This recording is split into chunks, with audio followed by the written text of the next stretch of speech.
G'day there. Are you juggling multiple bank accounts and struggling to work out where all your money is going and wondering why you never seem to get ahead financially?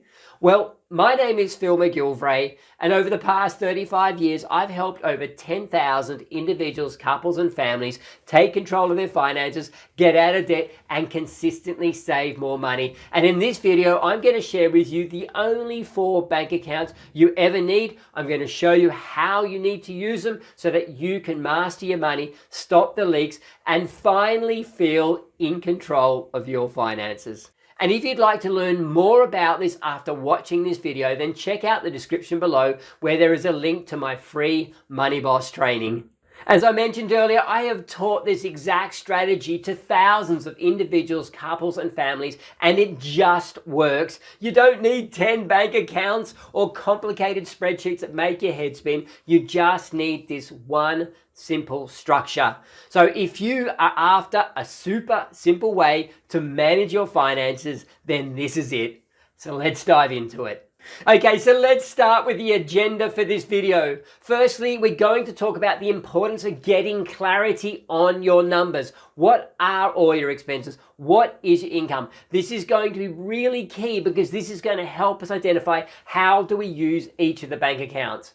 Then we've got the bank accounts themselves. We've got the central working account, which is the engine room of your finances. Then we're going to look at the everyday or discretionary spending account.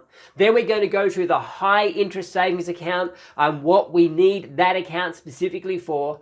Then we're going to look at your investment account, the importance of your investment account in terms of getting your money working for you as quickly as possible. And then we're going to do a quick recap and look at your next steps once you have finished this video.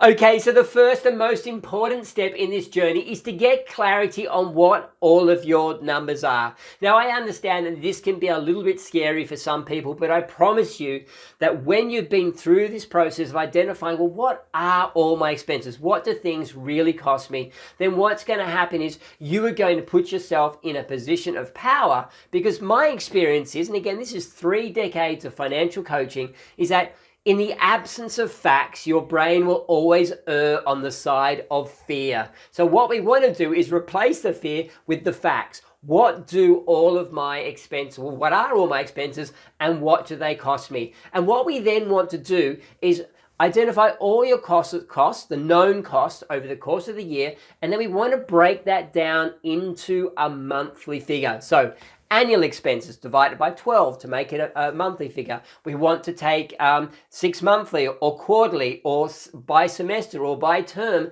numbers and convert them all into a monthly figure so that we can have an apples to apples comparison between here is what I earn on a monthly basis and here is what I need to allocate to all my expenses on a monthly basis. So we can see now this is a truncated version of the expense worksheets that I use with all my clients. There are more categories in this, but we needed to fit it on the screen, so just go with it.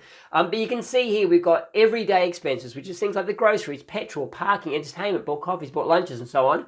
That costs $2,000 per month. Then we've got utilities, so gas, electricity, rates, and so on, $870 a month. Then we've got rent. Now you might have a mortgage. You could replace rent with your mortgage, $1,950. Communications, things like mobile phone, internet, your streaming services, car. This would be things like insurance, registration, maintenance, tires, roadside assistance. Your kids' expenses might be school fees, or it might be all the kids' activities or the school photos.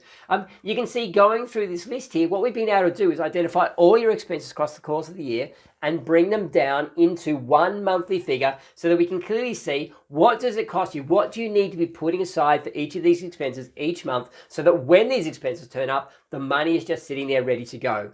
Now, those of you who will know me will know that my grandma taught me to budget using physical glass jars and physical money. And this is exactly what she did. She identified all her expenses across the course of the year, and then she had a glass jar for each expense category. She knew she had labeled with the name of the expense and how much she needed to put aside each month into that jar so that when those expenses turned up, the money was just there ready to go. And what this allowed her to do was it basically smoothed out all of her expenses across the course of the year. No one month's worth of income was responsible for any one expense. So you get to Christmas, for instance, when we've got lots more food and we've got gifts and perhaps, the car registration is due at that time of the year. We're not relying on all of December's income to fund that. In fact, what's happening is we've been saving for it all year. So we've spread that cost across an entire year. There's no stress. So this is what we want to do. What do we need to put aside every month so that when the expenses turn up, we've got the money there ready to go? So you can see in this instance,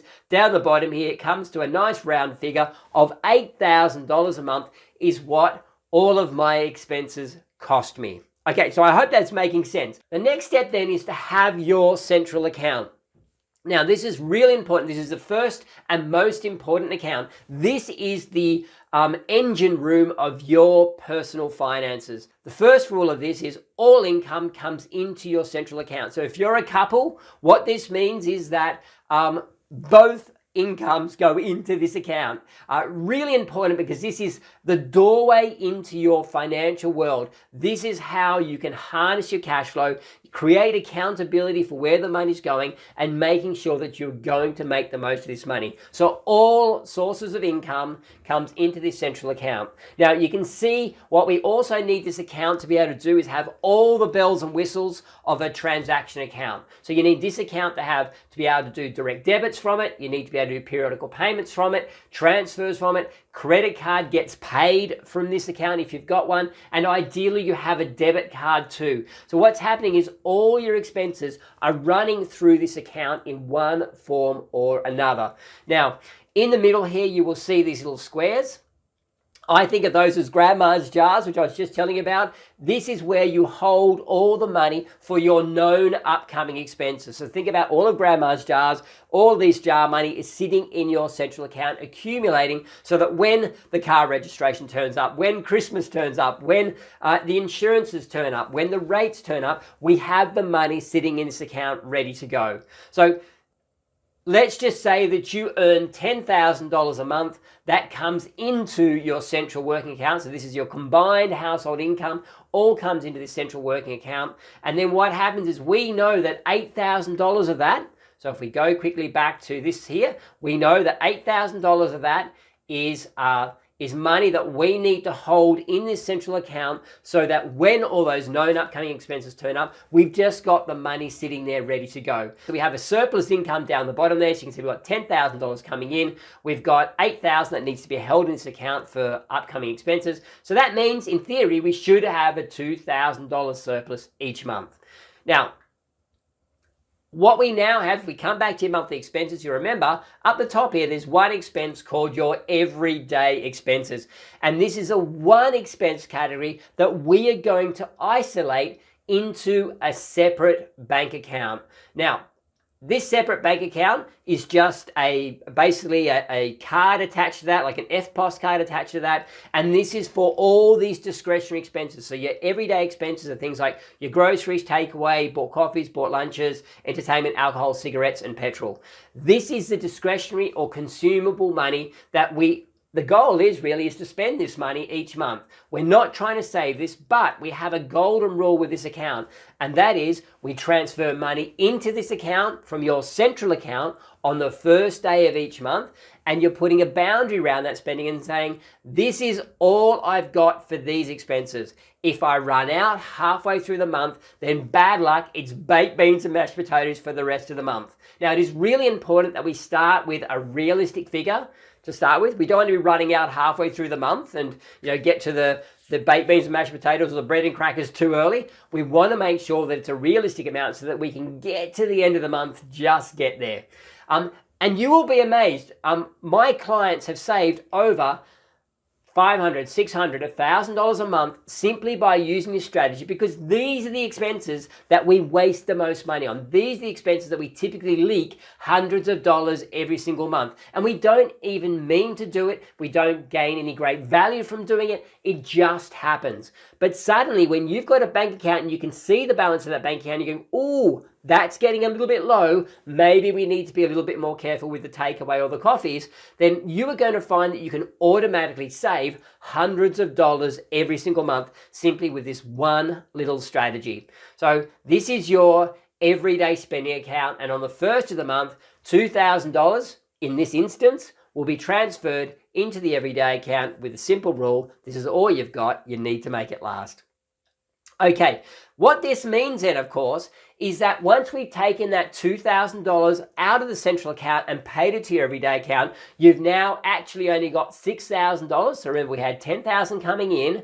We identified that all of our expenses were about $8,000 a month.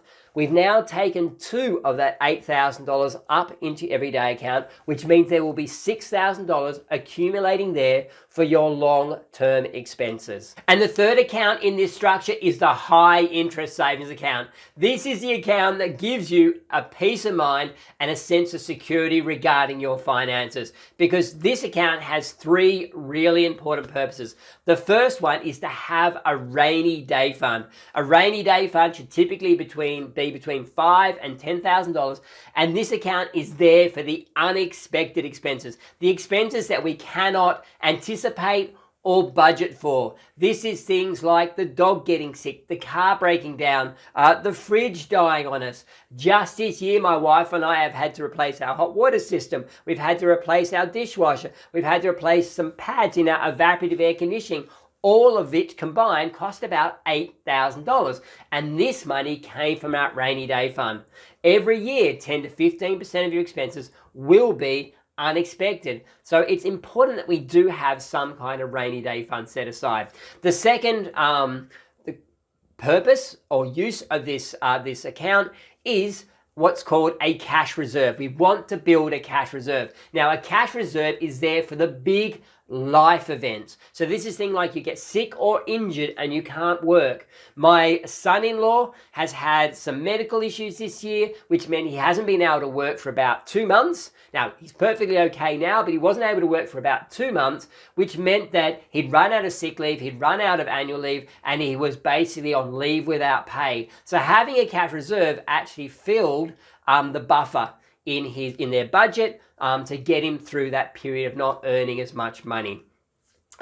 We want the cash reserve there too to be, if we get laid off from work or if we have to take time off to care for a loved one, that is what your cash reserve is for. And it just creates a sense of peace of mind that you are okay if something unexpected happens. And then the last big reason for this account is this is where you save for your big life goals. So this could be things like saving for a house. It could be saving for a big overseas holiday or replacing the car or putting the kids into private school. This is where you have the money for your big life goals. Now, the reason we've got this in this account is because it's a high interest account. So at least it's sitting in there, it's earning a good rate of interest, and it's keeping our nose in front of inflation. So that is the purpose of this account. And so from our savings, the $1,000, so if you remember, we had $10,000 coming into our central account. We needed $8,000 to cover all our known upcoming expenses. 2 of that 8 was the everyday spending, but there was $2,000 left over. And this is the money that we can use to build up our cash reserves, our rainy day fund, or start putting aside for big life goals. And the fourth account in this structure is the investment account. This is where wealth is created on automatic pilot. This is where ideally every month we have money transferred from our central account into our investment account, and from our investment account you set up an auto invest into investments like index funds or exchange traded funds. It all just happens along behind the scenes, automatic pilot, dollar cost averaging into your investment. So again, it's set and forget. You're not trying to pick and choose the perfect moment to be investing. You're just every single month there's a commitment to money being invested, and it can just do its work in the background there. And you'll be surprised how quickly that starts to gain momentum. So our goal here is to get our money working for us as early in life as possible. We want our money to be making money. So if you think about it, we're investing into income and growth assets. Those income and growth assets produce more income each month, which means we should in theory have more surplus, which means we're able to invest more into our growth in income producing assets, and it then becomes an upward spiral. And this is where the other $1,000 that we haven't talked about so far is put. So we've got $10,000 coming in, $8,000 goes accumulating for our upcoming expenses. 2 of that goes to our everyday account, and then the $2,000 that's left over, $1,000 into our savings, $1,000 into our investment. Now, of course, these are just numbers that I've made up. You will have to work out what this is for you. But the quicker you can automate this entire process, the faster you are going to feel in control and the faster you are going to start building real wealth and certainty in your financial situation. Now, if this has been helpful so far, please click the like button and subscribe, because every week I release practical, no fluff money videos to help you and your family thrive financially. Okay, so let's put this all together and have a look at the overall strategy. So we've got our central working account. This is the engine room of your personal finances. All sources of household income come into this account so we can harness it coming. This is the doorway into your financial world. All sorts of income come in here. We hold in this central account the money accumulating for all your known expenses. And from this account, most of your spending will occur either via direct debit, periodical payment, transfers, credit card, or via a debit card. We had $10,000 coming into this account each month. And then we had your second account, which is your everyday account. This is where we isolate your everyday spending, your discretionary spending money. On the first day of each month, we were going to take $2,000 from our central account and transfer that to our everyday account for things like groceries, petrol, parking, bought coffees, bought lunches, takeaway, those sorts of things. The goal or the rule for this account is that this is all you've got. You need to make it last. And I promise you, this one strategy will save you hundreds of dollars every single month. And then what we've got is your high interest savings account and your investment accounts. We're putting $1,000 into each of those. Now, again, your numbers will be different for this. This is purely for an example of how to use this structure.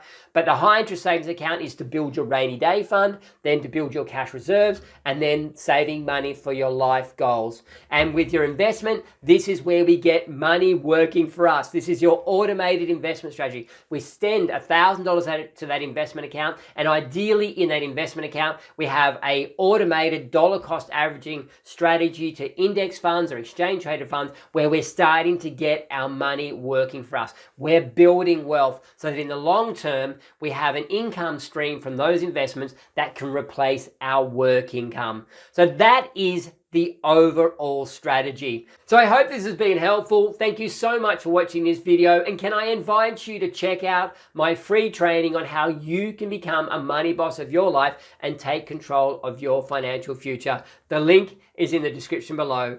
See you in the next video.